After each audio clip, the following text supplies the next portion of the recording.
Bonjour à tous, j'espère que vous allez bien, que vos finances vont très bien, sur pour une nouvelle vidéo. Aujourd'hui, j'aimerais qu'on revienne sur des faits d'actualité, mais avant ça, merci à tous ceux qui s'abonnent et qui mettent des likes, ça me fait énormément plaisir d'avoir des gens qui suivent avec moi cette aventure d'investisseur. Il y a beaucoup de choses que je partage sur mon canal Telegram, si vous avez envie de discuter par les finances, n'hésitez pas à le rejoindre, c'est fait pour, hein.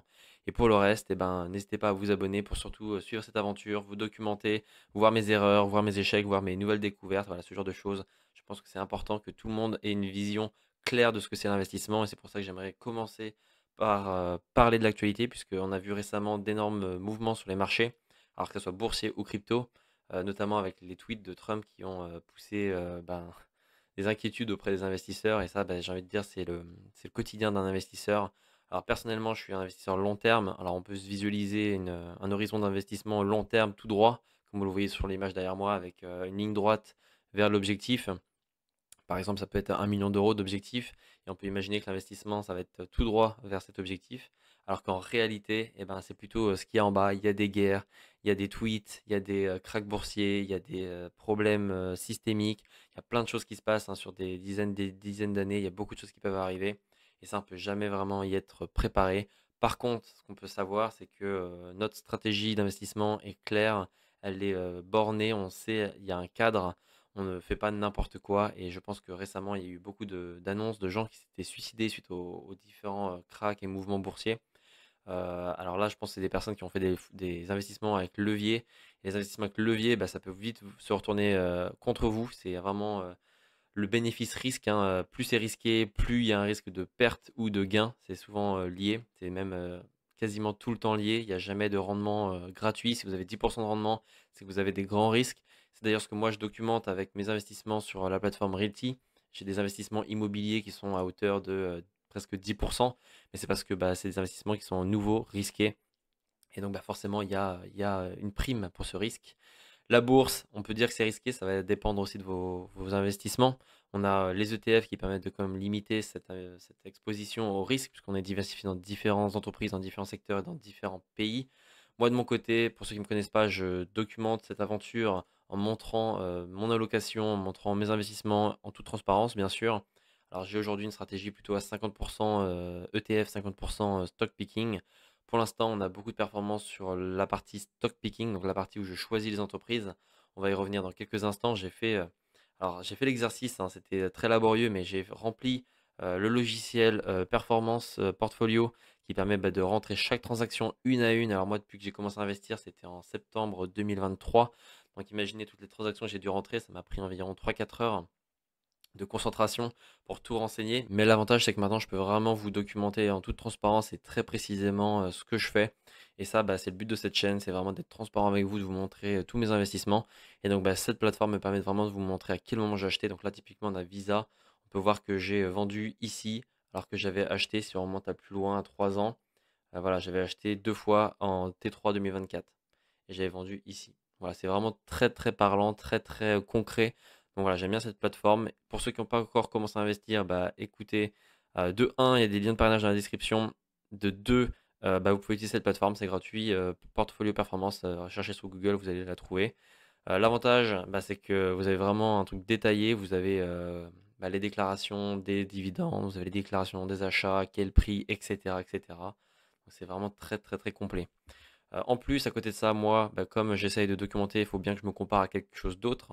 Et donc, l'avantage de ce logiciel, c'est que je peux maintenant regarder mon taux de rentabilité interne. Donc ça prend en compte à quel moment j'ai acheté une action, à quel moment j'ai acheté un ETF, et par rapport à la performance de l'année, et voilà, combien est-ce que ça m'a performé. Et donc ça, c'est très intéressant. Comme ça, là, on peut voir que sur les 3 dernières années, mon portefeuille a un TRI de 17,41%, donc c'est énorme hein, en vrai, hein, sur 2 ans, c'est par an, hein, donc ça veut dire que chaque année je fais 17,41% de performance, ce qui est énorme, hein. Là vous voyez, je suis à 56,67 en cumulé, donc quand on remet ça sur 3 ans, ça fait 17,41%, alors qu'on voit qu'à droite, j'ai mis le S&P 500 en comparaison, qui lui est à 16,63%.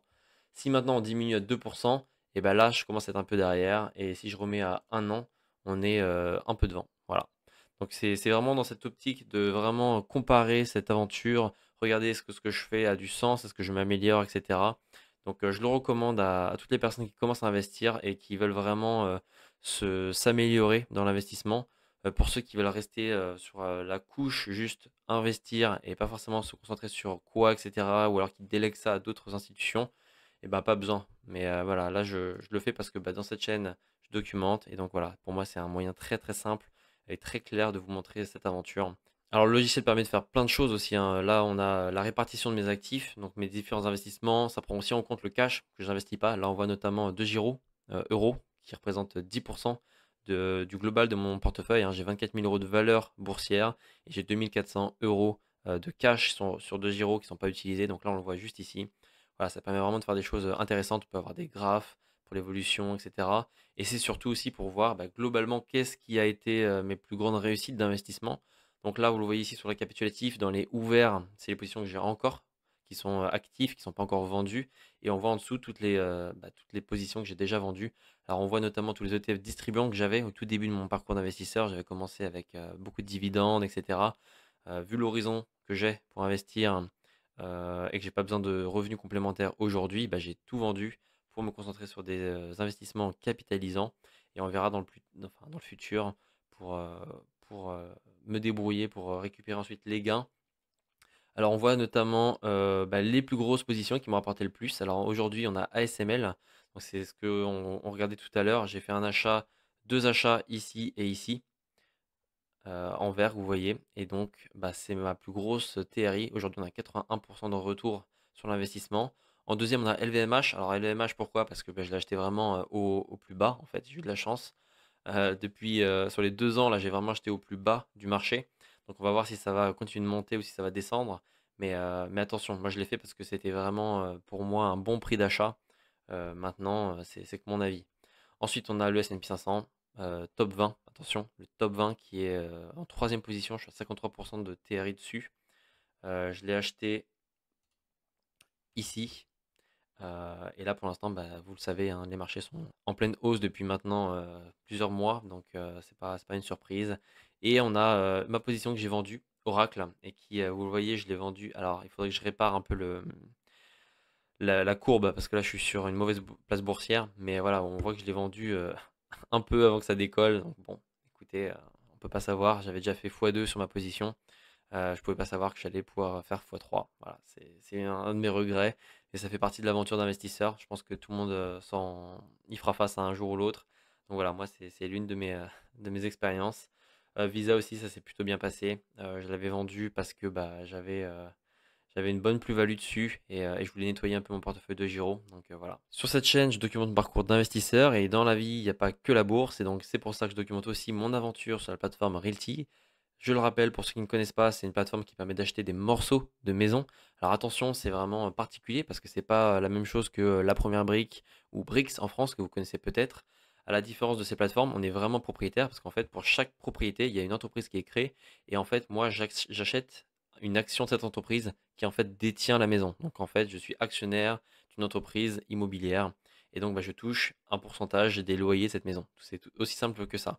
La différence est que c'est décentralisé parce qu'en fait, tous les propriétaires de part de ces propriétés reçoivent dans leur wallet crypto. Alors pour ceux qui ne s'y connaissent pas, bah, je vous laisse vous documenter. Mais la différence, c'est que voilà, si j'achète un morceau, par exemple, de la maison que vous voyez ici, Carpenter, j'en ai 8, et ben j'ai dans mon wallet 8 tokens qui ont été créés exprès pour cette maison. Et donc, bah, ça veut dire que quand Reti va vouloir verser les loyers aux actionnaires de cette maison, et ben, ils vont regarder qui a dans son wallet, dans son portefeuille crypto, les tokens de cette maison. Et comme bah, la blockchain, la technologie des cryptos, etc., tout est connecté, tu peux savoir quelle adresse à envoyer où, etc. Donc on sait qui est le propriétaire de cette maison. Et donc bah, là, on voit que concrètement, eh ben, je suis propriétaire de 8 morceaux de cette maison. Et donc, concernant les loyers de cette maison, eh ben, je touche 8 parts sur les 2500 des loyers. Voilà, tout simplement. C'est aussi simple que ça. Et donc, pour l'instant, vous le voyez en haut à gauche, j'ai investi 1873 dollars en valeur de parts immobilier. Alors, attention, le fait d'être propriétaire du coup d'une entreprise immobilière, hein, eh ben, ça fait que si la valeur de la maison augmente, eh ben, je suis aussi en gain sur la valeur des parts que j'ai. C'est ça qui est fort avec Realty, c'est que du coup, vous êtes vraiment propriétaire d'un morceau de l'entreprise, mais qui détient la maison. Donc voilà, vous êtes vraiment propriétaire de la maison. Et si elle prend de la valeur, vous prenez de la valeur aussi. Chose que vous n'avez pas avec les plateformes comme Brix ou la première brique. Donc ça, c'est ce que je suis en train de documenter sur cette chaîne. J'ai commencé à toucher les premiers loyers en mars. Je documente ça sur un Google Sheet. Alors pour ceux qui n'ont pas vu, voilà à quoi il ressemble, hein. On a commencé avec des premiers loyers à 0,03. L'avantage, c'est que la plateforme paye tous les lundis. Les loyers, c'est pas tous les mois. Donc c'est aussi un avantage pour ceux qui veulent vivre de ces rentes immobilières. Et ben voilà, tous les lundis, vous êtes rechargé sur votre carte et vous pouvez directement l'utiliser pour payer. Alors attention, en France, c'est pas forcément ce qui est le plus rentable parce qu'on a l'impôt à chaque fois que vous payez, vous convertissez vos cryptos en euros, vous devez payer l'impôt sur les plus-values mobilières, donc c'est 30%. Donc c'est pas hyper intéressant. Moi, je le fais petit à petit crescendo pour que quand j'aurai 50 ans, je me retrouve avec un portefeuille qui me génère peut-être 300 voire 600 euros par lundi, peut-être. Ça serait bien. Mais voilà, graduellement, voilà, on voit l'évolution des loyers. L'objectif, c'est de continuer d'investir. Par contre, que ça ne représente pas une grosse partie de mes investissements. Vous l'avez vu, en bourse, j'ai quasiment 24 000 euros de valeur. Je ne veux pas que Realty représente plus de 10% de mes investissements. Donc là, on est à presque 7%, donc il faut que je fasse attention à pas trop dépasser. Donc voilà, ça c'est vraiment quelque chose qui m'intéresse, qui me permet de rester un peu investisseur, même quand les marchés sont chers. Je me concentre sur du coup plus d'immobilier à ce moment-là, parce que c'est beaucoup plus stable, il y a moins de variations de marché. Alors attention, l'avantage aussi avec la plateforme Realty, c'est qu'on peut choisir soi-même ce qu'on met dans son portefeuille. Et donc, je peux choisir des propriétés qui sont mono-familiales, avec plusieurs familles, courte durée, longue durée. Il y a des investissements immobiliers aussi de projets. Donc, ça veut dire qu'il n'y a pas encore, il y a pas encore de loyer dessus. Mais la plateforme, je ne vais pas rentrer dans les détails, a des moyens quand même de vous verser une partie des loyers en avance. Là, vous voyez que j'ai 5,79% en attendant. Voilà, c'est ce genre de choses. Mais je ne vais pas rentrer en détail ici. Donc voilà, j'espère que ça vous a fait un bon point sur mes investissements. Prenez soin de vous, prenez soin de vos finances. Et pour ceux qui veulent commencer à investir, c'est dans la description. On se dit à très bientôt.